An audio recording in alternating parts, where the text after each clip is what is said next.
Salve de palmas para minha pastora.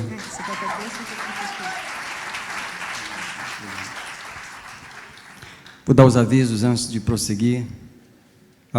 Eu queria fazer uma oração entregando o jejum que nós pedimos à igreja para fazer. Irmãos, nós não viemos ouvir sobre libertação, nós viemos ser libertos. Por isso nós pedimos para você fazer um jejum. Não foi só na primeira semana. Nós gostaríamos que vocês jejuassem as próximas 3 semanas. Apenas 3 dias. Quarta, quinta e sexta. Talvez alguns irmãos que estão aqui não receberam o aviso, não puderam fazer o jejum dessa primeira semana. Convidamos você a fazer da próxima, amém? E deixa eu dizer para você, você não precisa jejuar o dia inteiro. E talvez se você não puder, não precisa nem jejuar até meio-dia. Mas se você jejuar pelo menos 3 horas, você já entrou em concordância, você já contribuiu, amém? Tem gente que levanta às 5 da manhã, se você jejuar até às 8, você já nos ajudou, entendeu? Então, quem fez jejum, só levanta a mão assim, nós vamos entregar. Diga, Senhor, nós entregamos a nossa oferta pela libertação da tua igreja. Traz-nos revelação, em nome de Jesus, amém. Os irmãos que não fizeram, por favor, entrem conosco na próxima semana. Segundo aviso aqui, se você não é membro dessa igreja, nós queremos pedir a gentileza de você deixar aquela folhinha pequenininha, a fichinha, apenas com seu nome, o telefone e o nome da igreja. A razão é que nós temos material extra para enviar por telefone. Nós temos alguns vídeos para compartilhar. Nós estamos num grande problema nessa primeira escola de libertação, que é não ter tempo suficiente para ministrar tantos assuntos que a gente precisava ministrar. Nós tivemos muita dificuldade para montar essa apostila, porque tínhamos material demais. E eu sofri demais perguntando ao Espírito Santo o que colocar nessa apostila. Pode ter certeza de uma coisa, não vou conseguir falar tudo que está aí em 4 reuniões, não tenho condições de falar. Mas pelo menos você vai ter o material para você ler em casa. Porém, tem vídeos extras que melhoram o tema, que vão ajudar você a entender melhor. Eu quero enviar os vídeos por telefone, eu quero ter esse contato seu para enviar, então não deixe de deixar o seu telefone. Segunda coisa, eu quero apresentar a vocês alguns livros que têm nos ajudado muito a entender sobre libertação, e gostaríamos que vocês, quem tem interesse, e aqui todo mundo deveria ter, o interesse de estudar para a sua própria libertação. Um dos livros importantes que nós trazemos é muito simples, é um livro antigo e muito bom, Porcos na Sala. Esses livros são meus, eu não quero nem que você venha aqui pegar nele, ele é meu. Mas Porcos na Sala, você pode comprar do Fred Hammond. Esse livro está em audiobook no YouTube, de graça, você não precisa nem comprar. Você procurar Porcos na Sala, está em audiobook no YouTube. Outro livro importante que nós queremos que você leia é Iniquidade, de Ana Mendes, e vai te ensinar as raízes geracionais da iniquidade. Esse livro também está em audiobook em português. Se você não lê, é porque você precisa de uma bênção a mais. Terceiro livro importante é Regiões de Cativeiro, de Ana Mendes. Vai mostrar um mundo espiritual para pessoas que nunca imaginaram que tem pessoas que estão presas em regiões de cativeiro. Regiões de cativeiro. A Bíblia fala de regiões, por exemplo, o Salmo 23 fala que Ele me faz deitar em verdes pastos. Isso não quer dizer que Deus faz a gente comer grama. Isso quer dizer que Deus nos assenta em lugares espirituais que são tranquilos. Se tem regiões espirituais de paz, tem regiões espirituais de escravidão. E esse livro ajuda você a entender as regiões espirituais de escravidão. Uma pessoa muito forte em Nova York, que eu gosto muito de ouvir, mas eu não aconselho nem todo mundo a ouvir, é o Alexander Pagani. E esse livro dele é o único livro dele, The Secrets of Deliverance. Ele está em inglês, você pode procurar no Amazon. Quem lê inglês vai aprender muito com esse pequeno livro, mas ele é poderoso. Essas coisas são sobre libertação, mas você vai descobrir no nosso curso de libertação que ninguém conserva uma vida de libertação sem uma vida de oração. Uma das coisas que a gente tem que ensinar as pessoas, e eu estou falando dos crentes que estão 40 anos na igreja, mas não aprenderam ainda a orar. Faz parte do nosso curso, livros sobre a oração. Um dos livros mais simples, mais antigos sobre a oração, simplíssimos, é a oração que funciona. Para ensinar você a orar, você precisa aprender a orar. Não adianta tentar tirar demônio sem ter uma vida de oração, eles voltam. Queremos sugerir para quem não conhece Edward Bounds. Edward Bounds é um dos homens mais poderosos sobre a oração. Escreveu vários livros, 5 ou 6 livros desse pequenininho aqui, mas são livros tão poderosos que você não consegue ler muito sem parar. Esses livros estão disponíveis em português e você pode encontrar até no Amazon. Edward Bounds, livros sobre oração. Se eu não treinar você para orar, o demônio vai voltar, te garanto. Agora, tem gente que gosta de mexer com o que não deve.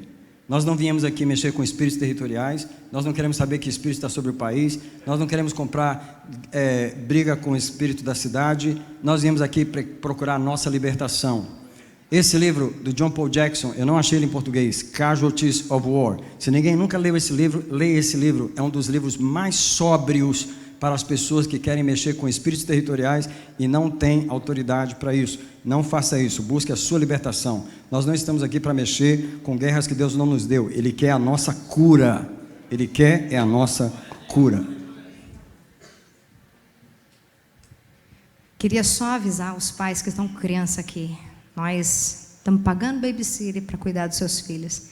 Porque uma criança vai distrair a gente. Se você está com alguma criança, então fica lá no último banquinho, lá perto da porta. Se não tem como você ficar com a criança lá, se ela não consegue ficar, então eu aconselho que você que fique lá. Não distraia, porque nós estamos num momento de guerra. Nós estamos num momento que a gente precisa estar conectado no mundo espiritual. Amém? Outro aviso. Se você der uma olhadinha no lugar que você está sentado, eu acho que está bem limpinho. Vê se ele fica assim na hora que você sair. Aqui é a casa do Senhor. Comida, chiclete, balinha, nenhum papel é para ficar no chão. Se você trouxe, você leva de volta. É a casa do Senhor. Nós temos máscaras se alguém quiser usar. Os banheiros e o bebedouro estão no fundo da igreja, na última porta. Você pode entrar e o bebedouro está desse lado. Os irmãos, fiquem à vontade para usar os banheiros e o bebedouro. Página número 1.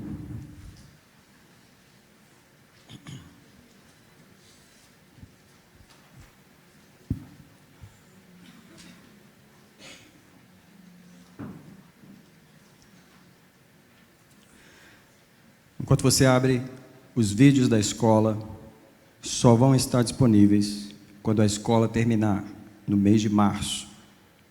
Não vamos liberar nenhum vídeo, nenhuma ministração gravada antes do final da escola.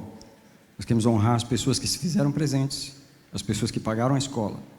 Depois nós podemos disponibilizar, mas esses vídeos só estarão disponíveis daqui a um mês. Segundo aviso para os irmãos é que essa é a primeira vez que estamos fazendo esse projeto. Já tem anos que nós estamos orando. Tem anos que o Senhor fala conosco e nós estávamos esperando este momento. Então, pedimos perdão se nós ainda estamos aprendendo aqui, vamos ter uma experiência com esse projeto. O projeto de Deus no nosso coração é fazer 3 escolas esse ano, porque não é possível fazer no nível... Nós estamos fazendo no nível 1 e nós nem sabemos se vamos conseguir terminar esse material. Então, não é possível. Se você não encontrar algum assunto importante aqui, é porque nós não podemos colocar mesmo. Nós queremos fazer a escola 2 e queremos fazer a escola 3. Não vamos te falar quando, mas nós queremos ter um descanso e depois chamamos vocês para mais 4 sextas-feiras. Os irmãos fiquem atentos, a gente vai mandar o anúncio para todos vocês. Escola de Libertação Bethesda, número 1. Introdução. A prisão espiritual é uma realidade em nossas igrejas. Nós que pastoreamos sabemos que os crentes não estão bem. No nosso rebanho há depressão, homossexualismos, pensamentos suicidas, gente que não consegue perdoar, apesar de saber a lição bíblica, não consegue terminar o que começa. Pesadelos, crentes estão tendo pesadelos durante a noite. Muitas decisões são tomadas no medo. Iras descontroladas, violências, muitas pessoas lutando com pornografia, desejos impuros. É uma realidade que há incestos, abuso, bestialidade, traição, adultério, divórcios. Desculpe chocar vocês, mas nós que pastoreamos, encontramos todas essas coisas no gabinete pastoral. Esta é a situação do povo de Deus de modo geral. Estamos dando a Santa Ceia aos crentes todos os meses, e às vezes damos a eles autoridade para ministrar na igreja, damos posições na igreja, mas eles estão oprimidos, eles estão derrotados, com suas exceções.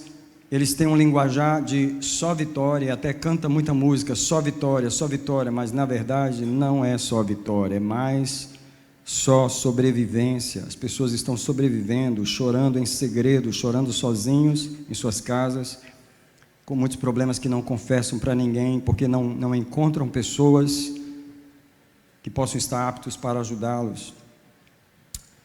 Nós estamos falando de um modo generalizado, mas de uma forma geral, os crentes estão feridos, há muita mágoa, as pessoas estão decepcionadas, há um espírito de decepção, há um espírito de ferida, as pessoas estão entristecidas e deprimidas de um modo geral. Elas têm alguns momentos bons, mas na maioria das vezes elas estão enfrentando muitas lutas desse tipo. Nós, como pastores, reconhecemos e nós sofremos pelo estado da igreja. Nós não estamos acusando, nós estamos reconhecendo o estado da igreja do Senhor. Muitas vezes os cristãos não percebem que eles não percebem que perderam a autoridade funcional. Isso é espiritual. A autoridade espiritual, ela só funciona na atmosfera da unção de Deus. Esse é o primeiro texto bíblico que eu queria pedir a gentileza da igreja abrir.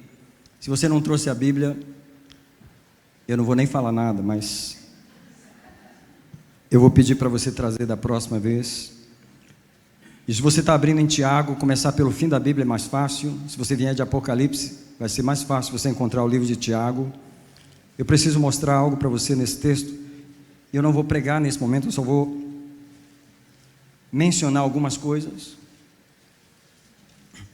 Se você vier de Apocalipse para trás, você vai passar por João, Pedro, e aí você acha Tiago, capítulo 3.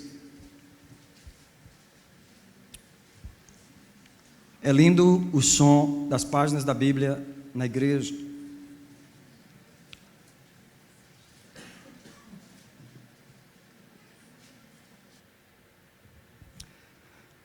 Eu acabei de dizer que a unção de Deus, a autoridade espiritual que Jesus nos deu, ela não funciona numa atmosfera de tristeza, de ferida, de decepção, de mágoa, de ódio, de dor, de pesadelos, de homossexualismo, de acusação, de tudo isso que eu mencionei. Nós temos uma unção na nossa cabeça. Nós fomos ungidos, todos nós. Mesmo os que estão muito feridos, continuam ungidos. O que você não reconhece é que a unção está profanada. A unção está misturada com dor. Ela está misturada com trauma, ela está misturada com abuso, ela está misturada com pensamentos impuros, ela está misturada com pensamentos suicidas, ela está misturada com vida sentimental que o diabo tem controle. A unção está em nossa cabeça, mas ela está profanada. O Espírito Santo me lembra agora, não está aí, mas se você quiser anotar, Eclesiastes capítulo 10, verso 1 diz assim: as moscas mortas fazem exalar mau cheiro no perfume. O perfume é a unção do Espírito que está em nossa cabeça. Mas as moscas mortas estão no perfume, a palavra está dizendo, são os espíritos que estão em alguma área da nossa vida profanando a nossa unção. Tiago 3, versículo 14, diz assim: mas se tendes amargo ciúme, presta atenção, isso aqui não é piquenique, isso aqui não é doce, isso aqui não é presença de Deus. Eu quero que você perceba a atmosfera que Tiago está descrevendo no capítulo 3, verso 14. Se tendes amargo ciúme, sentimento faccioso em vosso coração, isso é guerras, problemas, não vos glorieis nem mintais contra a verdade, isso é, não grite só vitória, só vitória, só vitória, porque a atmosfera que seu coração está não condiz, por causa da dor, por causa do sofrimento, por causa da decepção. Eu vou com calma nesse texto, eu vou ler até o verso 17, mas eu quero que você perceba uma coisa. Perceba a atmosfera que Tiago está descrevendo, onde a unção que está na nossa cabeça não funciona. Se você tem uma dor no coração, se você tem uma tristeza, as pessoas dizem assim: eu não tô com raiva não, eu só estou triste. Eu não estou chateado não, eu só estou... A alegria já foi, a pureza já foi. Ele está descrevendo essa atmosfera no verso 14, e ele está dizendo no verso 15, essa não é a sabedoria que vem do alto, ou a atmosfera que vem do alto. Eu gosto de usar o termo atmosfera porque na vida espiritual tudo funciona com atmosfera. Por que você foi abençoado no louvor dessa noite? Foi só por causa da letra das músicas, das pessoas que estavam tocando, ou dos instrumentos tocando? Você não foi abençoado por causa de nós. Você foi abençoado com a atmosfera que foi criada nesse lugar. Eu e você precisamos lembrar que as coisas de Deus só funcionam na atmosfera de Deus. Mas se tendes amargo ciúme, sentimento faccioso, tristeza, decepção, trauma, abuso, desejo de traição, desejo de fazer o pecado, não pratica, mas o desejo está lá, tem um espírito lá forçando aquilo, sugerindo a você pensamentos impuros, culpa, acusação, a atmosfera não é divina. A atmosfera, de acordo com o verso 15, ela não vem do alto. Tem 3 nomes para ela. Primeiro, ela é terrena. Segundo, ela é animal. Terceiro, ela é diabólica. Nós precisamos discernir atmosferas. Não adianta subir no púlpito correndo com aquela atmosfera que estava no lar há 10 minutos atrás. A briga que chegou no carro na porta da igreja. A mulher chegou chorando, mas ela limpa as lágrimas e sobe para o louvor. Nós estamos acostumados a ministrar sem autoridade espiritual. Nós não sabemos mais o que é autoridade espiritual. Eu fui escalado para pregar, eu tenho que pregar, mas eu tive uma briga com a minha mulher. Mas como eu tenho que pregar, eu tenho que pregar. Então eu faço de conta que não teve briga e eu venho pregar. Mas presta atenção, isso não é só na igreja. Eu como pai, que tenho que orar pelos meus filhos, o diabo está tentando pegar um filho meu, mas eu estou com raiva da minha esposa, então eu oro por ele, mas eu não tenho autoridade espiritual. Porque eu já perdi a minha autoridade do meu relacionamento com a minha esposa. Nós aprendemos a ministrar a unção de Deus na atmosfera errada. Nós precisamos nos arrepender disso, porque as nossas feridas estão baseadas nisso. Versículo 16, porque onde há ciúme, ou tem alguém aí que tem ciúme? Tem algum irmão aqui que tem ciúme?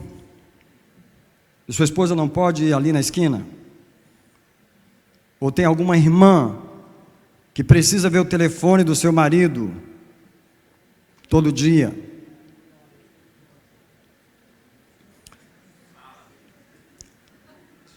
Eu quero que você perceba que a palavra de Deus está denunciando os demônios. Alguém diga comigo: ciúme é um espírito. Se alguém já leu o Velho Testamento, eu espero que você tenha a bondade de ler, porque infelizmente eu falo com crentes que não têm prática de ler a Bíblia. Eu estou falando por experiência. Eu posso fazer um apelo, pelo amor de Deus, leia a Bíblia. Mas os que já leram o Velho Testamento encontram que há um momento em que Moisés estabeleceu uma lei, que quando viesse o espírito de ciúme sobre um homem, ele teria que levar a mulher ao sacerdote, e tinha que fazer uma água com a terra lá da tenda, e a mulher tinha que beber aquele negócio, porque era um espírito que vinha sobre o homem. Alguém diz assim: eu não quero demônio na minha vida. Então você tem que mudar a atmosfera, porque o verso 16 diz: onde há ciúme e sentimento faccioso, aí há o quê? Confusão e toda obra má. Em outras palavras, não peça ao Espírito Santo para fazer a tua casa ser cheia de dons e cheia de bênçãos e usar você e realmente abençoar as orações, quando a atmosfera é contrária ao Espírito Santo. Alguém diga comigo: o Espírito é santo. Ele não funciona em atmosfera ruim. Eu me lembro que eu era um adolescente problemático, eu era um adolescente que eu tinha muito mau humor. E eu me lembro que um dia o Espírito Santo falou para mim assim: eu odeio o seu mau humor. Eu tocava na igreja guitarra. Me lembro de um dia que eu fiquei tão chateado que eu peguei a guitarra, saí do ensaio, larguei os irmãos lá e fui embora. a atmosfera da carne. O Espírito Santo não trabalha. Ele tem que limpar a nossa atmosfera. Ele é santo.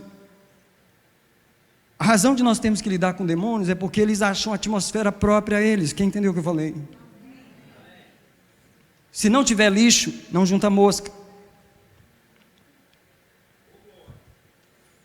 O verso 17, ele está descrevendo a atmosfera espiritual, a atmosfera pura, a atmosfera santa. Deixa eu dizer para você que esse verso 17 é a oração que eu faço, porque ele falou para mim: ora esse verso na sua vida. E quantas vezes eu oro esse verso, porque diz que a sabedoria que vem do alto, ou a atmosfera que vem do alto, ou a atmosfera na qual eu tenho que operar, é primeiramente o quê? Pura. Eu vou parar nessa palavra pura, porque se eu fosse levar você para Davi, o homem segundo o coração de Deus, vários lugares de Davi, só no Salmo 51 ele pede 2 vezes para que Deus lhe restaure a alegria. No versículo 8 ele diz assim: faz-me ouvir júbilo e alegria. E no versículo 12, se eu não estou enganado, ele diz assim: restitui-me a alegria da tua salvação, porque pureza aos olhos de Deus é alegria no coração. Você não está em pecado, não cometeu pornografia, não mexeu com o espiritismo, mas o teu coração é só tristeza. Você está tão impuro quanto o outro. Para crente, tristeza não é pecado. Crente dorme com tristeza, crente levanta com tristeza, crente adora a Deus com tristeza. Crente quebra a palavra do Salmo 100, servir ao Senhor com alegria e apresentar-vos a Ele com canto. Mas o crente, ele está acostumado a ministrar para Deus numa atmosfera contrária ao Espírito de Deus. Nós aprendemos a ministrar sem autoridade. Nós não teríamos que lidar com demônios se nós operássemos na atmosfera correta. A atmosfera que vem do alto, em primeiro lugar, ela é pura. Alguém diz comigo: pureza é alegria. Então, um minutinho. A libertação está acontecendo enquanto a gente vai pregando. A libertação aconteceu no louvor, a libertação está acontecendo no momento da palavra, a libertação está acontecendo nesse momento. O Espírito de Deus está aqui e os anjos de Deus têm liberdade para se ministrar nesse lugar. Eu quero que você levante as mãos onde estiver, segurando mesmo a apostila, e diga assim: Senhor, restitui-me a alegria da tua salvação. Copeta, chobo, pequenará, ruridassi, soquenamará, chopocarabadá. A atmosfera que vem do alto é primeiramente pura, depois ela é pacífica, ela é moderada, tratável. Veja como é agradável até o som dessas palavras. Cheia de misericórdia. Vou parar aqui. Eu já fui um pastor sem misericórdia, porque eu estava ofendido. Quando você está ofendido, você não tem misericórdia de ninguém, nem de uma mosca que voa. Você quer matar a mosca. Quando você está ofendido, a misericórdia foi embora. Você está profanado, mas você não sabe. Você está tão acostumado a viver ofendido que você não sabe. Porém, a atmosfera que vem do alto, ela é cheia de misericórdia. E aí, por causa dessa atmosfera que é pura, pacífica, moderada, tratável e cheia de misericórdia, ela é cheia de bons frutos. Alguém fala comigo: eu fui salvo para frutificar. Às vezes nós queremos forçar a figueira a dar fruto. Mas Jesus, quando ele olhou para a figueira, que ela estava profanada, impura, ele falou assim: eu não vou nem te curar, morre, que eu tenho que criar outra.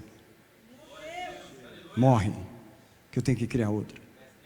Porque fruto nasce de uma vida pura.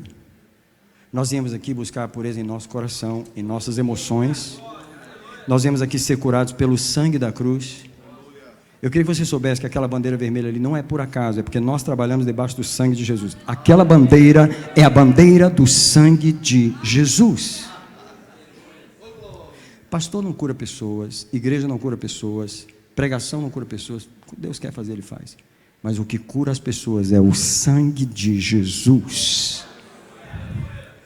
Se alguém está lidando com a impureza, está lidando com a tristeza e não sabe como resolver, deixa eu dizer, esses demônios todos vão embora. Depressão, tristeza, angústia, sofrimento, dor.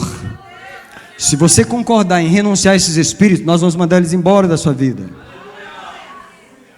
Mas primeiro você precisa reconhecer que essa atmosfera que você tem operado, por causa de todas as dores da vida, ela é contrária ao Espírito de Deus. Cheia de bons frutos, sem parcialidade e sem hipocrisia. Eu não vou chamar nós de hipócritas, mas nós somos. Porque o coração está entristecido, enraivecido, relacionamentos quebrados. Tudo bem, irmão? Tudo bem. Pode ser o paz do Senhor, irmão. Tudo na bênção, irmão. Só vitória. Bando de hipócritas. O coração está entristecido. A vida está uma amargura. Só tem dor. O casamento está quase acabando. Não tem relacionamento com os filhos. Não fala com a sogra. E do pastor ele tem esse tanto para falar. E do patrão ele tem mais um tanto para falar. Mas está tudo na bênção. Alguém diz comigo? Não está.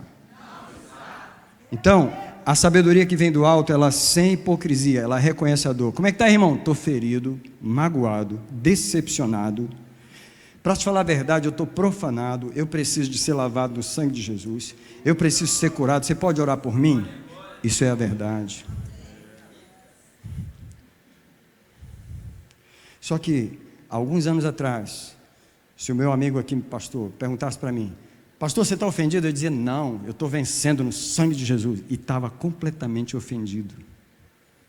Porque nós não sabemos reconhecer a realidade da atmosfera do nosso próprio coração. Se há uma coisa que nós aprendemos a ignorar, foi o nosso próprio coração. Davi não, ele reconhece o coração. Ele traz diante de Deus e fala assim, ele está tão ruim, que você não pode nem consertar e remendar. Ele diz assim, cria em mim um coração novo. Esse criar, lá no original, é fazer outro. Não é consertar aquele, é fazer outro.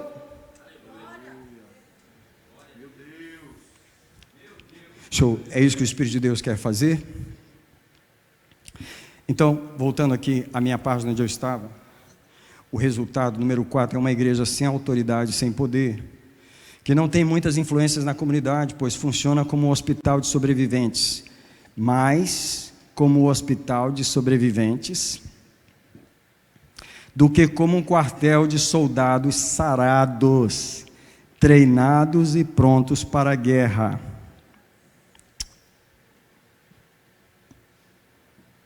Qualquer pastor que pastoreie um rebanho, que cuida do seu rebanho, não lá do púlpito, que cuida do seu rebanho no gabinete, que cuida do seu rebanho de casa em casa, ele sabe que ele tem mais um hospital na mão do que um quartel de soldados prontos para a guerra. Ele está mais penalizado pelo estado do povo do que empolgado com o grande exército poderoso que ele tem. Os crentes têm boa vontade, eles têm boa intenção, eles têm a verdade, eles têm o linguajar certo, mas a realidade no fundo do coração é outra. Não temos vivido a vida cristã abundante como Jesus prometeu. Em João 10,10 ele diz que o ladrão vem para matar, roubar e destruir, mas eu vim para que tenham vida. Mas não foi apenas vida. Jesus não veio só para nos ressuscitar e deixar a gente respirando morto, desanimado no cantinho, sem energia nem para levantar. Está vivo porque está respirando. Não, ele veio nos dar vida abundante, vida abundante, vida abundante, vida abundante, vida abundante, vida abundante. Irmão, vida é uma coisa poderosa, irmão, vida é uma coisa que quando você tem, e ela é abundante, ela sai curando o que está morto ao redor. A vida de Jesus que nós pregamos dos púlpitos não pode ser só uma linguagem evangélica, tem que ser, como Paulo falou, uma demonstração do poder de Deus. A prisão espiritual, ela é uma combinação de vários fatores. Isaías 59 diz que a mão do Senhor não está encolhida para que não possa salvar, nem o seu ouvido surdo para que não possa ouvir, mas as nossas iniquidades fazem separação entre nós e o nosso Deus. O primeiro elemento dessa equação da prisão espiritual é a iniquidade. Nós temos que lidar com os pecados. Eu vou dar só um versículo, que são muitos, mas como eu estou fazendo só uma introdução, Jeremias 44. Quando fala da iniquidade, Deus lembra a Israel, e Ele lembra a nós essa noite que nós gostamos de esquecer da iniquidade. Isaías 44, versículo 9. Desculpa, Jeremias, obrigado. Jeremias 44, 9. Esqueceste já as maldades dos vossos pais? As maldades dos reis de Judá? As maldades das suas mulheres? E as vossas próprias maldades? E as maldades das vossas mulheres cometidas na terra de Judá e nas ruas de Jerusalém? Esqueceste já? Nós fazemos essa escola baseado na experiência que nós temos de aconselhamento no gabinete pastoral por vários anos. Quando alguém chega para nós com um problema, a pessoa começa a descrever o problema que está acontecendo hoje. Mas a nossa conversa vai por um lado diferente. A gente começa a perguntar assim: me conta a história do seu pai. A pessoa: pastor, eu estou falando de um problema que está acontecendo comigo aqui agora. O que o senhor quer saber do meu pai? O que meu pai tem a ver com isso? Esqueceste já as maldades dos vossos pais? Esqueceste já as iniquidades das vossas mulheres? O povo está no cativeiro por 70 anos, não era nem por causa daquela geração, era por causa das gerações anteriores. Aquela geração estava pagando a consequência, não o pecado, a consequência. E a gente pergunta: fala do seu avô para mim. Ele fala: pastor, você não quer saber do meu avô, foi o pior homem que existia naquela cidade. Pastor, o senhor não quer saber da minha avó, como que ela era, o que ela fez, o que ela falou das mulheres da família? Não, eu quero saber, porque você já esqueceu as iniquidades da sua família, você não pensa nelas, você não lembra delas, mas o mundo espiritual tem todas elas gravadas. E quando Deus fala com Israel, Ele diz: vocês também esqueceram das iniquidades? Vocês esqueceram? Então, o primeiro elemento são as iniquidades, o segundo é a ação legal dos demônios, porque alguém diz comigo: sim, demônio não é importante. Ele é consequência. A gente que fala em libertação, parece que a gente fala muito em demônio. Não, eles são apenas uma consequência. Eles só entram em cena porque houve iniquidade. Os demônios só vêm na situação depois dos pecados. Eles não são a causa. 1 Pedro 5,8, o apóstolo diz: vigiai, porque o diabo, vosso adversário. A palavra adversário no original são duas palavras: antidicos, anti, contra, dicos, direitos. É uma palavra legal, contra os seus direitos. E ele anda em derredor, buscando, rugindo como leão. Não é que ele é um leão, ele é um advogado que está buscando evidências. Quando ele anda ao redor, ele está buscando evidências. E ele sempre encontra. Ele sempre encontra evidências verdadeiras. E a palavra de Deus diz: vigiai, porque o vosso adversário anda em derredor, rugindo como leão, buscando a quem? A palavra mais importante desse versículo é essa: P-O-S-S-A. Possa. Ele não traga quem ele quer. Porque se ele quisesse, ele pegava todo mundo. Por que ele não pega todo mundo? Porque ele não pode. E por que ele pegou aquele? Porque ele pôde. A palavra de Deus está dizendo que ele anda em derredor buscando a quem possa. Ele não é estúpido, ele só pega quem ele pode. E ele é legalmente legalizado para pegar. O que nós não entendemos é que antes de atacar um crente, ou uma família, ou uma pessoa, ele foi no trono primeiro. Se ele ganhou uma causa contra mim, ele ganhou na corte celestial. Ele é um advogado que ajuntou as evidências. Me presta aqui esse binder de evidências, porque tudo isso aqui ele ajuntou. E quando ele chega com a pastinha diante do trono, Deus já sabe que tudo que ele tem para falar é verdade. Por que você acha que Deus dá audiência a Satanás? Se ele fosse um cachorro vira-lata, que igual no Brasil você está comendo num restaurante, ele chega pedindo comida, você dá um pedaço e chuta ele, e ele tem que ir embora, porque ele não tem direito de estar ali, ele não é isso. Ele é uma entidade legal. Ele chega com a pastinha, tranquilo, de gravata, sem falar alto. Ele vem na corte celestial. E é isso que acontece em Jó capítulo 1. Vocês nunca entenderam esse texto? Eu nunca tinha entendido esse texto. No dia em que os filhos de Deus vêm se apresentar diante do Senhor, Satanás vem entre eles. Como que pode? Os filhos do Senhor vêm se apresentar diante do Senhor e Satanás no meio, e Deus não manda ele embora. Você já prestou atenção que Deus não mandou ele embora? Se o próprio Deus não mandou ele embora, como é que você fica? Sai, diabo, sai. Não vai sair. Porque ele não é um cachorro vira-lata.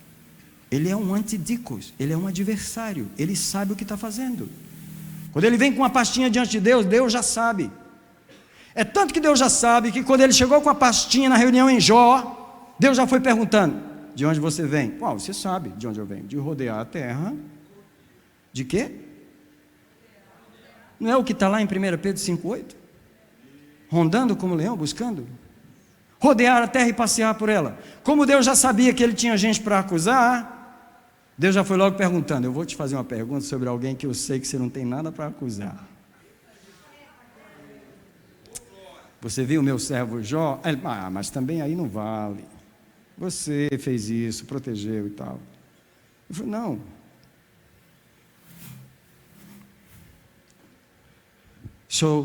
Os demônios são consequência, não a causa.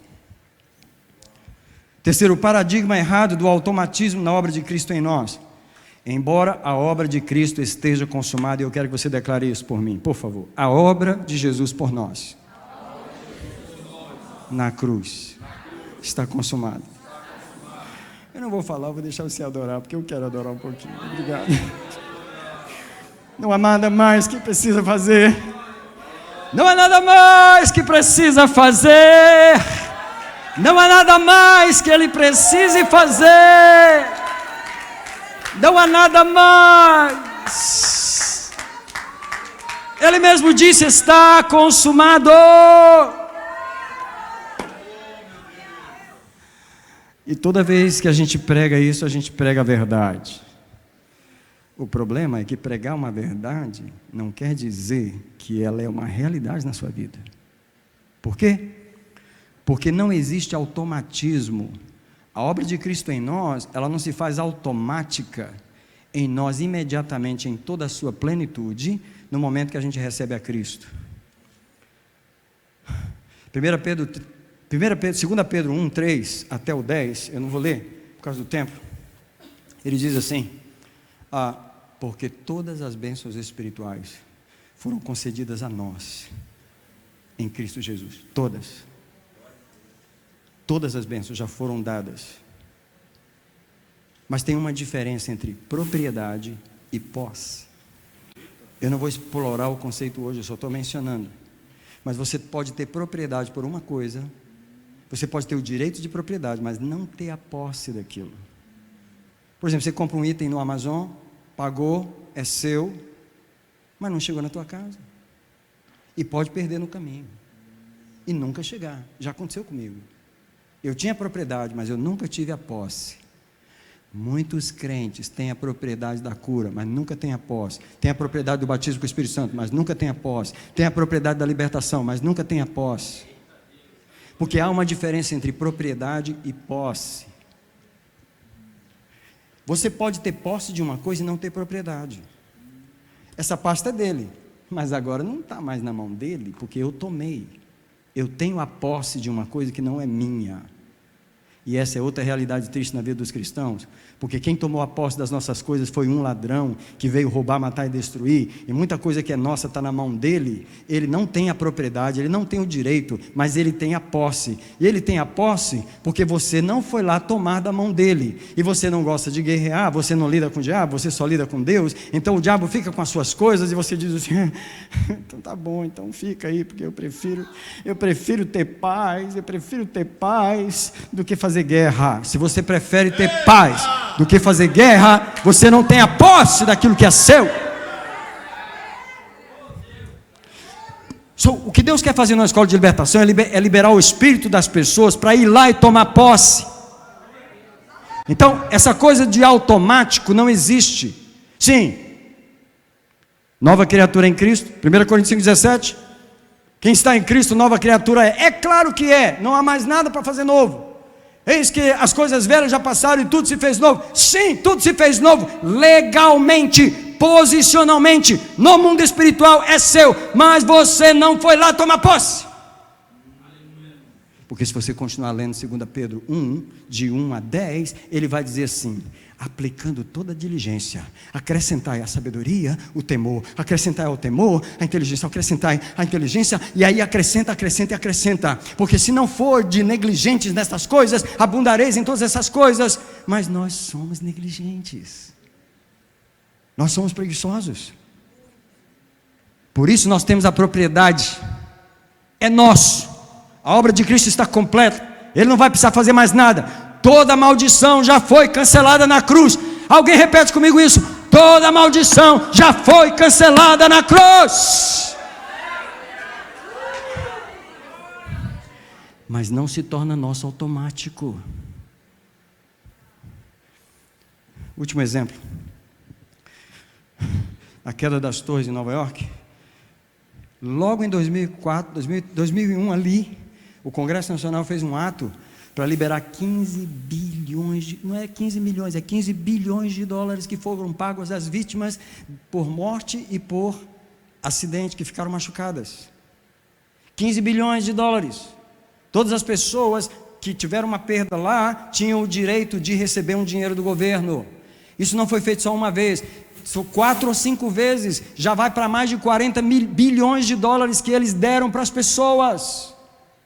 Mas eu te pergunto, se você teve uma perda lá nas torres, mas você nunca abriu o processo, você nunca provou que tinha alguém lá, você nunca foi atrás, você nunca lutou, eu te pergunto, o dinheiro chegou na sua casa? Mas é isso que acontece com os crentes. Jesus deixou muito mais de 50 bilhões de dólares para eles, mas eles não vão atrás. A gente está aqui para aprender como ir atrás. Agora, fecha a apostila, por favor.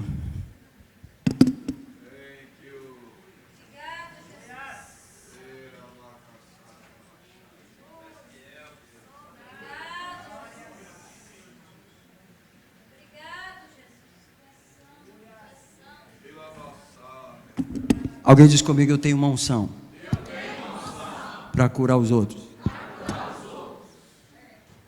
Alguém diz assim: eu sou médico.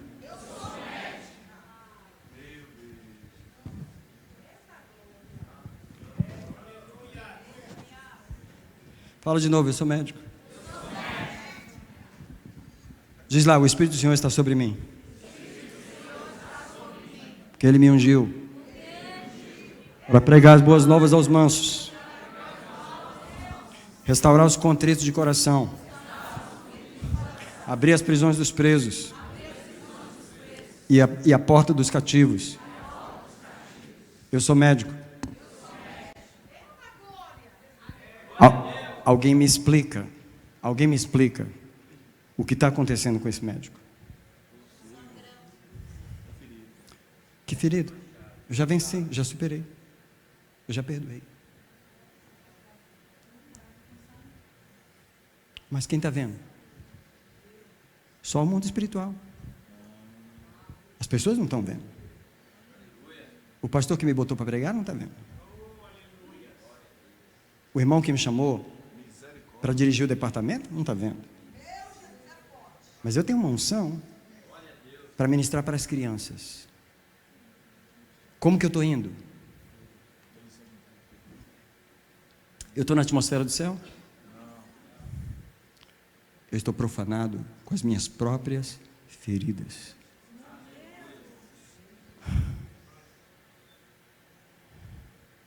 Pastores na frente das igrejas, sofrendo mais do que as ovelhas. Eu já fui um pastor assim. Eu estava ferido na frente e atrás, mas por fidelidade ao chamado, eu estava aqui. Sabe o que Deus falou para mim no quarto de oração?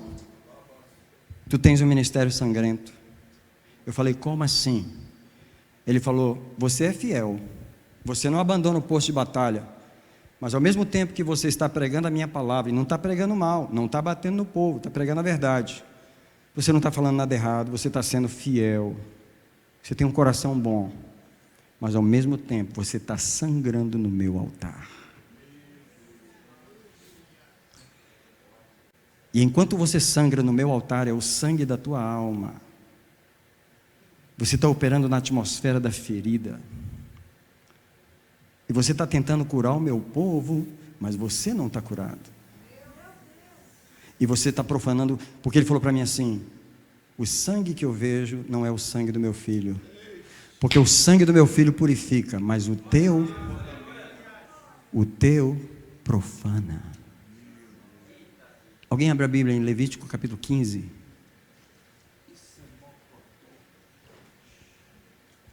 Levítico capítulo 15, versículo 2.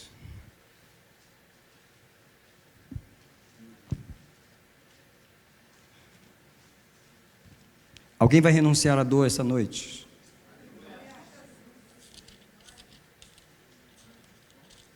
Levítico 15, verso 1, disse ainda o Senhor a Moisés e Arão: falai aos filhos de Israel e diz-lhes: qualquer homem que tiver fluxo na sua carne, isso é hemorragia, o sangue está saindo, por causa do seu fluxo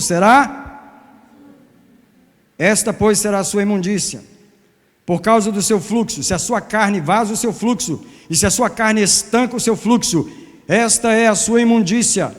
Toda a cama em que se deitar aquele que tiver o fluxo será imunda, e toda coisa sobre o que se sentar será imunda, e qualquer coisa na cama dele que tocar na cama, lavará as suas vestes e se banhará em água, e será imundo até a tarde.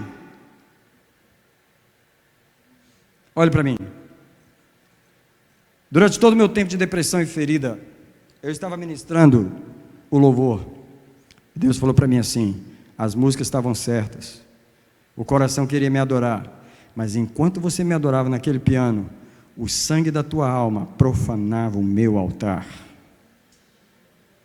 E sabe o que Deus falou para mim? Você tem um ministério sangrento, porque aonde você pisa, você deixa um rastro de sangue. É o rastro da atmosfera onde você opera. É o rastro da tristeza que está no teu coração. Você é fiel, você não está envolvido em pornografia, você não está xingando, você não está com raiva das pessoas, você está tentando perdoar. Diga comigo, tentando perdoar. Essa é a história dos crentes, tentando perdoar. Mas você, aonde você vai, você deixa um rastro de sangue. Aí o Senhor falou para mim assim: sabe quem fareja o teu rastro? Satanás. Satanás te acha no lugar santo, não por causa da santidade do lugar, mas por causa do sangue da tua alma que está sendo derramado lá. Agora, tem gente aqui que está derramando sangue no casamento. O casamento é só sangue, é uma sangueira. A atmosfera lá, só Deus sabe. Tem gente aqui derramando sangue nas finanças, igual a mulher do fluxo, só derramando sangue, só derramando, é só perda, é só perda. Tem gente aqui derramando sangue na própria alma, porque não consegue se ver na identidade, a sua identidade real, é uma orfandade, é uma tristeza, é uma solidão, está casado, mas se sente só. Tem gente aqui que está sangrando na área emocional, na área espiritual, sangrando, e nós aprendemos a ministrar diante de Deus assim. E Satanás, tu é meu amigo, tu vai fazer o papel do diabo hoje, vem cá. Fica bem aqui em pé. Aqui, e eu estou ministrando. O sacerdote de Deus está ministrando. Há uma unção na cabeça, mas ele está apontando o dedo e acusando. Ele está dizendo para ele: olha o teu sacerdote. Ele está dizendo: olha o estado do teu sacerdote. É assim que tu usa sacerdote? Todo ferido, todo arrebentado? É essa a tua pureza? Pelo que eu me lembro, quando eu estava aí na tua presença, o negócio era só pureza. Quer dizer que agora aqui embaixo já pode misturar? Quer dizer que a unção da cabeça agora já pode ficar sangrando assim? Fica aqui, por favor, porque essa imagem que eu acabei de fazer, ela está em Zacarias capítulo 3. Abra a tua Bíblia bem rápido aí, por favor. Zacarias capítulo 3, quem está em pé diante do Senhor é o sumo sacerdote Josué. E ele está com as vestes profanadas, mas é o sumo sacerdote de Deus. Se você estiver em Mateus, é só voltar que você acha Zacarias, tá? Em Zacarias 3, verso 1, diz que me mostrou o sumo sacerdote Josué, o qual estava diante do anjo do Senhor, e Satanás estava à sua mão direita para se lhe opor.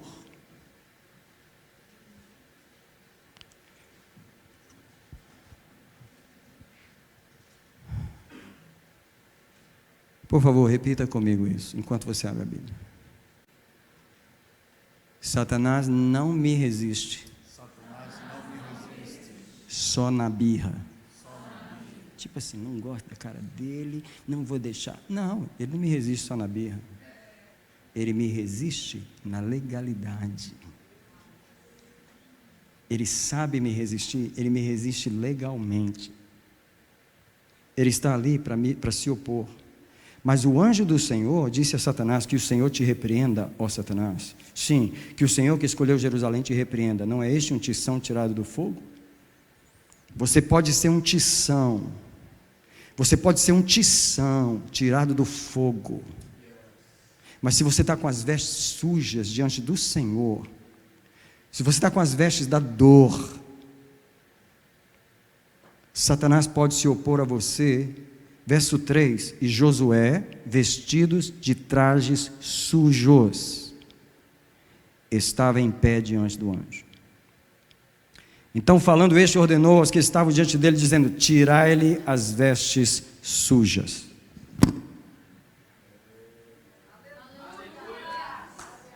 Só um minutinho, porque pela vontade de Deus essa noite, os anjos que estão aqui, obrigado pastor, pela vontade de Deus e os anjos que estão aqui, presta atenção, eles trouxeram várias roupas novas para trocar. Não se empolgue ainda, porque não é porque eles trouxeram as vestes que você vai vestir. Deus sempre teve vestes novas para mim, mas eu não conseguia vestir. E a razão que eu não conseguia vestir é porque eu não tinha renunciado às vestes da dor.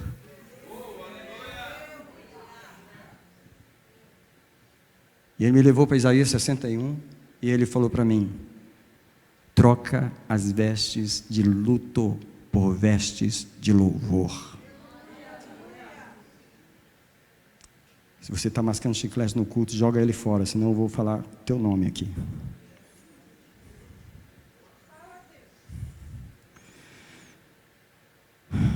Tirar-lhe as vestes sujas. E disse a Josué: eis que tenho feito que passe de ti a tua iniquidade. Alguém diz comigo: tristeza é iniquidade. Eu fiz que passe a tua iniquidade e te vestirei de trajes festivos. Interessante que, quando ele troca as vestes, ele não diz: vou tirar as vestes sujas e só vou colocar as vestes limpas. Ele já fala que tipo de veste limpa é. Veste de alegria, veste de alegria, veste de alegria. Se você não está assim, você não está vestido. Não está. Agora você vai abrir no Salmo 24, versículo 2. Não tira ainda aí, mas põe o dedinho no Salmo 24. Salmo 29, na verdade. Porque quando você lê o versículo 2 do Salmo 29, você precisa entender o que está falando aqui. Porque ele está dizendo assim, Salmo 29, verso 2: tributai ao Senhor, isso é, cantai, adorai ao Senhor, com a glória devida ao seu nome. Adorai ao Senhor, vestidos de trajes santos. Eu estou falando de algo que eu passei. Deus falou para mim: rasga as vestes de luto, renuncia às vestes. Agora presta atenção, eu estava vestido destas vestes desde a minha infância e eu não sabia. Sabe quando você se acostuma com a dor? Sabe quando você se acostuma com a atmosfera da tristeza? Sabe quando você se acostuma com a atmosfera da depressão? Quando o demônio mora com você, dorme com você, canta com você, janta com você, toma ceia com você, vai para casa com você e ministra com você, porque você nunca mandou ele embora. Ele vive com você a vida inteira. Eu era um pastor vestido de dor. Deus falou para mim: você não sabe celebrar, você está vestido de dor. Renuncia às vestes da tristeza. Essas. Toda noite eu fazia literalmente esse movimento, porque eu queria desprofanar a minha unção. Eu sempre soube que a unção nunca me deixou. O que é interessante quando você é ungido é isso: você pode estar sangrando como for, a unção nunca te deixa. Mas você tem que lembrar que ela está profanada. Você tem que lembrar que por mais que você ore, ela não tem autoridade. Você tem que lembrar que as bênçãos que você pronuncia não têm autoridade. Você pode pronunciar as mesmas bênçãos, não tem autoridade. Vou vestir isso aqui porque não trocaram ainda a mitra de Josué. Olha para o versículo 5. Também disse: ponham-lhe uma mitra limpa na cabeça, e vestiram-no, e o anjo do Senhor estava ali. Alguém diz comigo: na cabeça está a unção. Quando eu renunciei à veste de dor, Deus trouxe uma veste novinha para mim.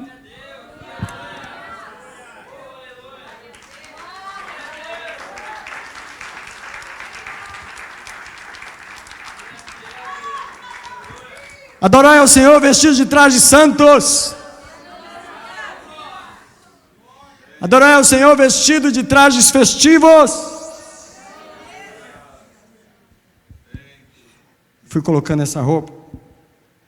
Isso é o que diz Apocalipse, aquele que lavou as vestiduras no sangue. Você não entende que não foi só o sangue do pecado, foi o sangue da dor da sua alma. Deus não permite que a tua alma ande sangrando por aí. Deus não aceita a alma andar sangrando por aí. Tem crente que acha que é uma norma de Deus, é uma norma aceita por Deus, a alma sangrando. Naquele tempo eu recebi uma postagem que colocaram no grupo dos pastores, e a postagem dizia o seguinte: pastorear é fazer curativo nos outros, enquanto você mesmo está sangrando. Olha a mentalidade dos pastores. Se a mentalidade dos pastores é essa, imagina o estado do povo. Se os pastores dizem: nós podemos fazer curativo nos outros enquanto a gente mesmo está sangrando, não tem a mínima revelação do que é autoridade espiritual. Por isso que nós, pastores, perdemos a autoridade espiritual, porque nós aprendemos a ministrar sem autoridade, e o povo copia a gente. Eles aprenderam a fazer as coisas sem autoridade. A oração não funciona, o jejum não funciona, o dízimo não funciona, a ordenação, a autoridade espiritual repreende o demônio e ele nunca vai embora. Não funciona! Não funciona, porque Deus é puro. Antes de convidar você para orar, eu não vou pedir para você abrir, mas você sabe o que está escrito em Eclesiastes 9:8: em todo tempo sejam alvas as tuas vestes. Agora presta atenção, essa última parte eu vou falar agora. E nunca falte o óleo sobre a tua cabeça. Diga comigo isso aqui, diga comigo essas palavras: a cabeça é o assento da unção. Quando a cabeça está profanada, e Deus, eu queria que você observasse o que está em Isaías 61:3, porque lá ele diz: troca a cinza da cabeça por óleo de alegria. Se o crente não aprender a desprofanar a sua cabeça, é na cabeça que Satanás traz os pensamentos, traz a dor, traz a imaginação, traz o sofrimento, traz as memórias de dor. Eu aprendi a orar na minha memória, eu aprendi a orar no meu subconsciente, eu aprendi a aplicar o sangue de Jesus nos meus neurônios, eu aprendi a aplicar o sangue de Jesus em todas as regiões do meu cérebro, eu aprendi a aplicar o sangue na minha cabeça, porque o Senhor falou para mim: cabeça profanada, unção profanada. Hoje é a noite de eu contar o meu testemunho, e eu já estou terminando, porque eu pastorei essa igreja sem autoridade durante um longo tempo. Sabe quando a igreja perde as pessoas e o pastor não consegue tomar de volta? Ele perdeu a autoridade. Como é que um pai perde os próprios filhos? Explica para mim. Como que Deus te dá um filho e você perde ele? A não ser que o ladrão veio te tomar, ele só tomou o que é seu porque ele tinha direito e porque você não tinha poder para manter os seus filhos, para proteger os seus filhos. Agora eu falo como pastor, e você como pai da tua casa, e você como mãe da tua casa, os teus filhos que o inimigo tem vindo tomar e tu não tem autoridade para mandar ele embora, porque tu vive ferida, tu vive sangrando. Para começar, tu sangra no casamento, tu sangra nas emoções, tu é uma mulher sangrenta. Aonde tu senta é profanado. Tu és um homem sangrento, como eu era um pastor sangrento. Aonde tu tocas está profanado.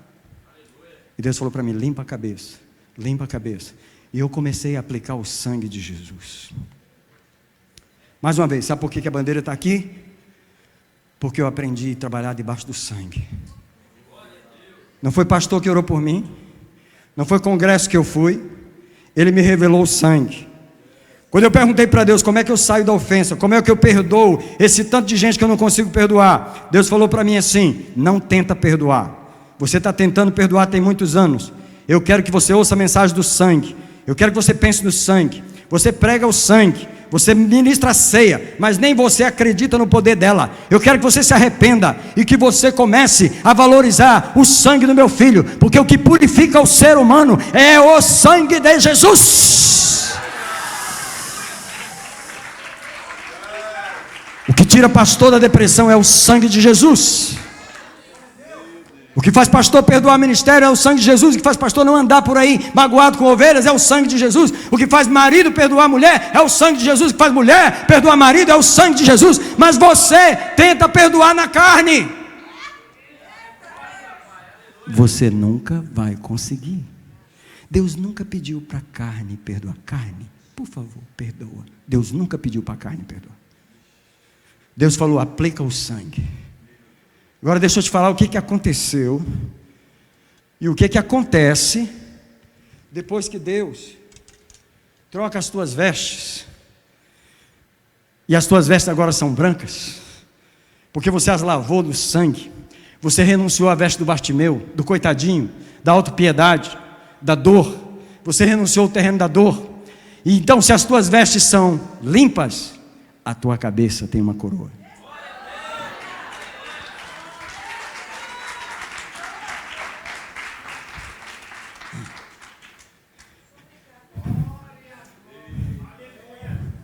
Tem muitos sacerdotes. O sacerdote que eu estou falando não é pastor não. É tu e tu. O sacerdote na tua casa és tu. O sacerdote está chegando diante de Deus para interceder pela família. Deus, meu tio quer se matar.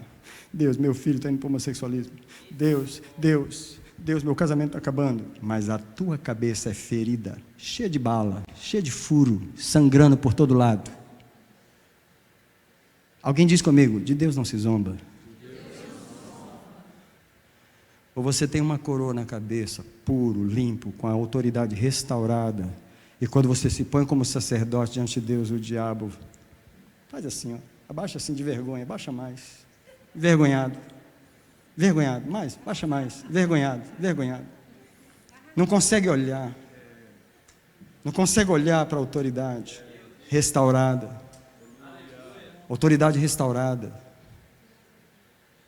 Antes de Deus tirar qualquer demônio, Ele precisa restaurar a tua autoridade. Essa igreja perdeu 10 famílias, que eu batizei, que eu evangelizei, que eu casei, só para provar, das famílias que saíram da igreja, que voltaram. Você pode ficar de pé, por gentileza? Por favor. Todas as famílias da igreja que saíram, que voltaram, fica de pé. Come on, gente. Vocês não vão levantar, não? Por favor. Saiu.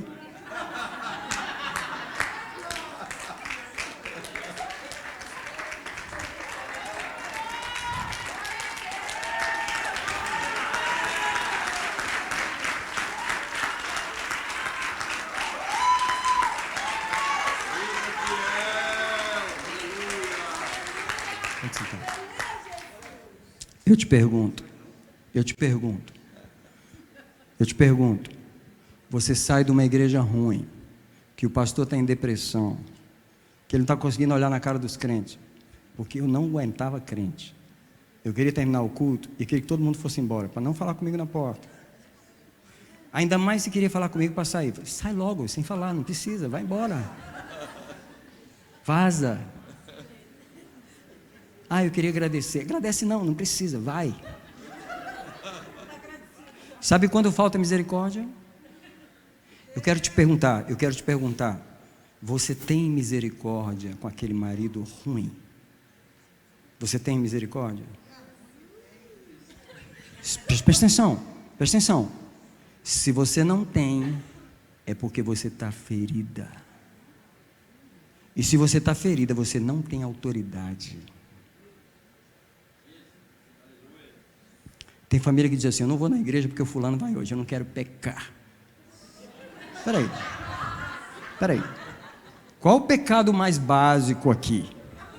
Você funcionar na atmosfera da ofensa? Ou você fazer essa hipocrisia de religiosidade, não aparecer, porque você está ofendido? Deixa eu te falar. Deus restaurou a minha autoridade espiritual. E Ele mandou eu conversar com meus filhos. E eu fui conversar e eu falei: vocês não são obrigados a voltar. Mas o seu pai estava ferido e não podia cuidar de você. Agora ele está restaurado. Foi assim a conversa? Se você sentir no coração de voltar, você volta. Eu agradeço o pastor que está cuidando de você temporariamente, mas tu é minha ovelha, eu te gerei. Todos voltaram. Presta atenção, isso não é glória para mim. Deus está querendo apenas mostrar que quando Ele limpa você, que quando Ele cura você, que quando Ele remove você da atmosfera da ofensa, da atmosfera que está lá em Tiago, capítulo 3, do verso 14 ao 16, quando Ele remove você, quando Ele transporta você, Ele liberta você. A primeira libertação não é demônio, a primeira libertação não é tirar demônio, a primeira libertação é tirar o crente da atmosfera do pecado onde ele está, da atmosfera negativa onde ele está, é lavar ele no sangue, é curar a cabeça dele, é restaurar a autoridade espiritual dele. Quando ele vai andando no mundo espiritual, ele não precisa falar muita coisa, os demônios vão saindo do caminho. Eles não querem enfrentar, eles não querem encontrar você, porque se eles te encontrar e você abrir a boca, eles têm que sair. Fica de pé na presença do Senhor nessa noite.